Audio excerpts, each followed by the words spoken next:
بسم اللہ الرحمن الرحیم۔ فرسٹ ایئر کے طلباء و طالبات کے لیے اسلامیات کا باب چہارم قرآن و حدیث، اس کا جو دوسرا حصہ ہے حصہ حدیث، اس کے مختصر سوال آپ کی خدمت میں پیش کیے جا رہے ہیں اور ان کے جواب بھی، تاکہ آپ کو پیپر کی تیاری کرنے میں، ٹیسٹ کی تیاری کرنے میں آسانی رہے۔ سب سے پہلا سوال یہ ہے کہ حدیث کا لغوی اور اصطلاحی معنی بیان کریں۔ جواب: حدیث کا لغوی معنی ہے بات کرنا یا کلام کرنا یا گفتگو کرنا، اور حدیث کا اصطلاحی معنی ہے نبی اکرم صلی اللہ علیہ وسلم کے اقوال، افعال اور تقریرات کو حدیث کہتے ہیں۔ سوال نمبر 2، حدیث کی اقسام بیان کریں۔ جواب: حدیث کی 3 قسمیں ہیں: قولی حدیث، فعلی حدیث اور تقریری حدیث۔ قولی حدیث سے مراد یہ ہے جو کچھ آپ صلی اللہ علیہ وسلم نے اپنی زبان مبارک سے ارشاد فرمایا، اور فعلی حدیث سے مراد یہ ہے کہ جو کچھ آپ صلی اللہ علیہ وسلم نے کر کے دکھایا، اور تقریری حدیث سے مراد یہ ہے کہ کسی نے آپ کے سامنے کوئی بات کی یا آپ کے سامنے کوئی کام کیا اور آپ صلی اللہ علیہ وسلم نے اس پر خاموشی اختیار فرمائی، تو اس کام کو یا اس بات کو برقرار رکھا، اس کی تردید نہیں کی، تو اس کو تقریری حدیث کہا جاتا ہے۔ اس کے بعد سوال نمبر 3 ہے کہ حدیث کے حجت ہونے سے کیا مراد ہے، یا حدیث کی دینی حیثیت کیا ہے؟ تو اس کا جواب یہ ہے کہ حدیث کی دینی حیثیت سے مراد یہ ہے کہ دین کے اندر حدیث کا کیا مقام اور مرتبہ ہے، یعنی نبی اکرم صلی اللہ علیہ وسلم کی احادیث ہمارے لیے ایسے ہی حجت ہیں جیسے ہمارے لیے قرآن پاک حجت ہے۔ جس طرح ہم قرآن سے کوئی مسئلہ ثابت کرتے ہیں، کوئی دین کا حکم ثابت کرتے ہیں، اسی طرح نبی اکرم صلی اللہ علیہ وسلم کی احادیث سے بھی ہم دین کے مسائل اور دین کے احکامات ثابت کرتے ہیں۔ جس طرح قرآن ہمارے لیے معتبر ہے، اسی طرح نبی اکرم صلی اللہ علیہ وسلم کی احادیث بھی ہمارے لیے معتبر ہے۔ اس کے بعد اگلا سوال ہے کہ حدیث کو محفوظ کرنے کے کتنے طریقے ہیں؟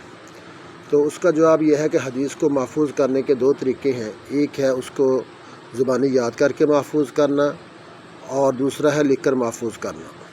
نبی اکرم صلی اللہ علیہ وسلم کے دور میں اس کو زیادہ تر صحابہ نے زبانی یاد کر کے محفوظ کیا، کیونکہ عربوں کا حافظہ بہت مضبوط تھا، اور وہ جس طرح زمانہ جاہلیت کے اندر اپنے خطیبوں کے خطبے، حکماء کے مقولے اور دیگر باتیں، اپنے نسب وغیرہ یاد رکھتے تھے، اس سے زیادہ اہتمام سے انہوں نے نبی اکرم صلی اللہ علیہ وسلم کی احادیث کو یاد کیا۔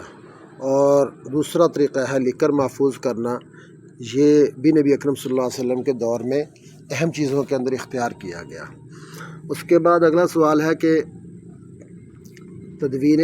حفاظت حدیث اور تدوین حدیث کے کتنے دور ہیں؟ تو اس کا جواب یہ ہے کہ حفاظت حدیث اور تدوین حدیث کے 3 دور ہیں۔ پہلا دور ہے نبی اکرم صلی اللہ علیہ وسلم اور صحابہ کا دور۔ صحابہ آپ صلی اللہ علیہ وسلم کے شاگردوں کو کہتے ہیں۔ یہ جو دور ہے یہ ہے پہلی صدی ہجری پر مشتمل ہے۔ اور دوسرا دور ہے تابعین کا دور، یعنی تابعین کہتے ہیں صحابہ کرام کے شاگردوں کو، جنہوں نے صحابہ سے علم حاصل کیا ان کو تابعین کہتے ہیں۔ تو ان کا جو دور ہے یہ دوسری صدی ہجری پر مشتمل ہے۔ اور تیسرا دور ہے تبع تابعین کا دور۔ تبع تابعین سے مراد ہے جو تابعین کے شاگرد ہیں، جنہوں نے ان سے علم حاصل کیا، احادیث حاصل کی، تو وہ تبع تابعین ہے۔ ان کا دور ہے تیسری صدی ہجری کا دور۔ تو یہ 3 ادوار ہیں حفاظت حدیث کے۔ یہ شارٹ کوسچن میں یہ سوال آ جاتا ہے، حفاظت حدیث کے 3 ادوار لکھیں یا ان کے نام لکھیں۔ اب اس میں اگلا سوال، پہلا جو دور ہے جو نبی اکرم صلی اللہ علیہ وسلم اور صحابہ کا دور ہے، اس کے کچھ سوالات ہیں۔ پہلا سوال یہ ہے کہ نبی اکرم صلی اللہ علیہ وسلم کے دور میں تحریری حدیث کی مثالیں پیش کریں۔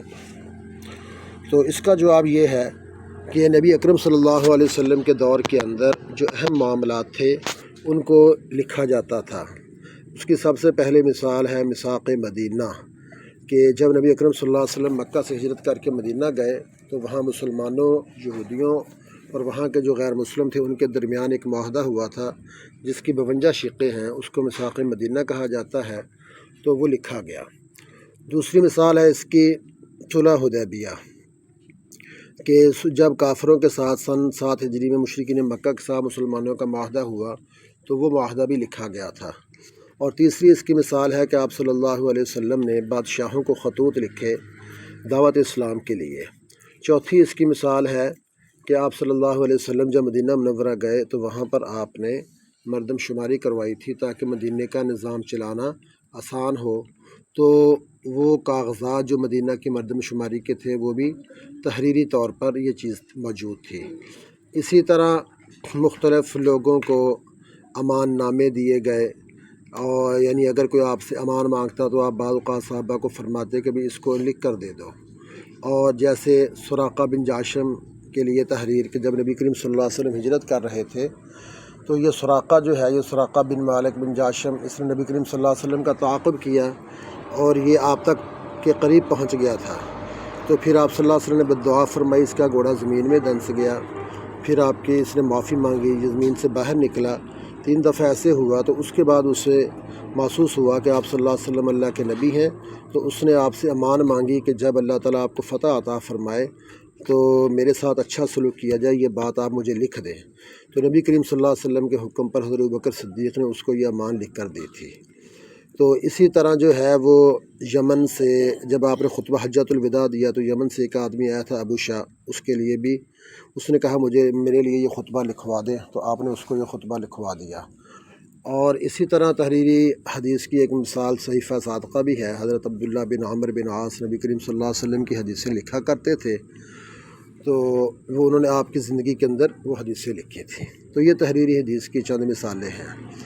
اچھا، اس سے اگلا سوال ہے کہ نبی کریم صلی اللہ علیہ وسلم نے حدیث زبانی یاد کرنے کی کیا فضیلت بیان فرمائی ہے، وہ تحریر کریں۔ تو اس کا جواب ہے کہ آپ صلی اللہ علیہ وسلم نے فرمایا، نظر اللہ عمران سمع مقالتی فوعاها وعداها کما سمع، اللہ تعالیٰ اس شخص کے چہرے کو تر و تازہ رکھے جس نے میری بات کو سنا، اس کو زبانی یاد کیا، پھر جیسا سنا تھا ویسا ہی اس کو آگے پہنچایا۔ اگلا سوال ہے کہ کون سا غزوہ ہے جس کے بعد مسلمانوں میں لکھنے پڑھنے کا رواج ہوا؟ تو اس کا جواب یہ ہے کہ غزوہ بدر کے بعد مسلمانوں میں لکھنے پڑھنے کا رواج ہوا۔ اس کے بعد تدوین حدیث صحابہ کے دور میں کیسی تھی؟ اس میں سب سے پہلا شارٹ کوسچن یہ ہے کہ مستشرقین کون ہیں اور ان سے کیا مراد ہے؟ تو اس کا جواب یہ ہے کہ مستشرقین سے مراد مغرب اور یورپ کے وہ لوگ ہیں، وہ اہل علم ہیں کہ جو اسلامی اور مشرقی علوم پر تحقیق اور تنقید کرتے ہیں۔ تو ان لوگوں کا اگلا سوال ہے کہ مستشرقین کا نقطہ نظر کیا تھا؟ تو اس کا جواب یہ ہے کہ مستشرقین کا نقطہ نظر یہ تھا کہ نبی کریم صلی اللہ علیہ وسلم کی جو احادیث ہیں یہ 2 صدی ہجری میں لکھی گئی ہیں، پہلی صدی ہجری کے اندر نہیں لکھی گئی، اس لیے ہم ان احادیث پر اعتبار نہیں کر سکتے۔ تو اس کا جواب دینے کے لیے پھر ہم یہ ساری جو تدوین احادیث کے ادوار ہے یہ لکھتے ہیں کہ ان کا یہ نقطہ نظر غلط ہے۔ اس کے بعد اگلا سوال یہ ہے کہ نبی کریم صلی اللہ علیہ وسلم کا جو صحابہ ہیں ان کے چند تحریری مجموعوں کے نام بتائیں۔ تو اس کا جواب یہ ہے کہ سب سے نمبر 1 صحیفہ صادقہ، یعنی جو عبداللہ بن عمر بن عاص رضی اللہ تعالیٰ عنہ نے لکھا تھا، جس میں تقریباً 500 احادیث تھی۔ دوسرا صحیفہ ہے صحیفہ ابو ہریرہ، جو حضرت ابو ہریرہ کے شاگرد حمام بن منبہ نے تحریر کیا تھا، اس میں 138 احادیث تھی۔ اور تیسرا صحیفہ ہے حضرت علی کا، جس کے اندر انہوں نے قصاص اور دیت کے احکامات لکھے ہوئے تھے، جو ان کی تلوار کی میان کے اندر رہتا تھا اور اس کو وہ ہر وقت اپنے پاس رکھتے تھے۔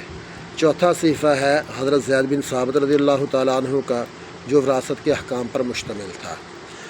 اگلا سوال یہ ہے کہ صحابہ میں سے چند مشہور صحابہ کے نام لکھیں جو احادیث کو زبانی یاد کرتے تھے یا حافظ حدیث تھے۔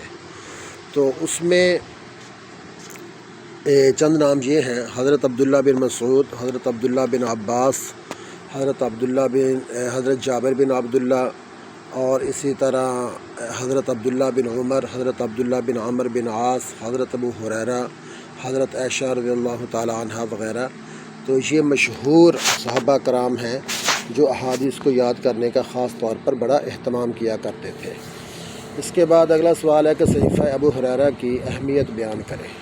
اس کا جواب یہ ہے کہ صحیفہ ابو ہریرہ کی اہمیت یہ ہے کہ یہ ہم تک اسی طرح پہنچ گیا جس طرح یہ دریافت ہوا تھا، یعنی اس کے دو نسخے ملے تھے، تو ایک برلن میں تھا اور ایک دمشق کے اندر تھا، تو وہ دونوں کو جب آپس میں ملا کر پڑھا گیا بالکل وہ دونوں ایک جیسے تھے۔